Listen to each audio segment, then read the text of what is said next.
Welcome to Luca and Miguel. Enjoy the video. In this video, I will show you how to make chicken noodle soup Dominican style. We'll begin by gathering our key ingredients, focusing on fresh, flavorful components.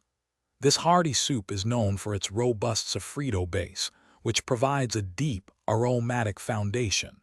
You'll need about 2 pounds of chicken, a variety of root vegetables, and of course, your favorite noodles to create this comforting meal. First, let's create the heart of our soup, the sofrito. Blend or finely chop bell peppers, onions, garlic, and fresh cilantro to form a fragrant paste.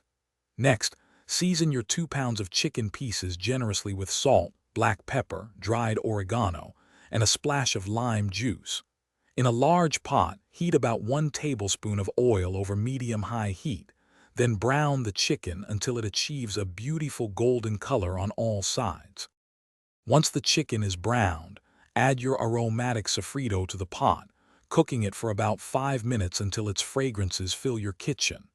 Now, it's time to introduce the vegetables.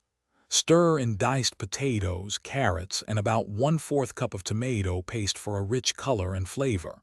Pour in 8 cups of chicken broth. Bring the mixture to a gentle boil, then reduce the heat and let it simmer for 20 minutes. For the final touch, add about 1 cup of your favorite small pasta noodles to the simmering soup during the last 10 minutes of cooking. This ensures they are perfectly tender, not mushy. Give the soup a taste and adjust the seasoning as needed, perhaps with a little more salt, pepper, or a final squeeze of fresh lime juice. Garnish generously with fresh cilantro and serve your delicious, authentic Dominican chicken noodle soup hot. Thanks for watching and please subscribe. It's the best investment you'll ever make.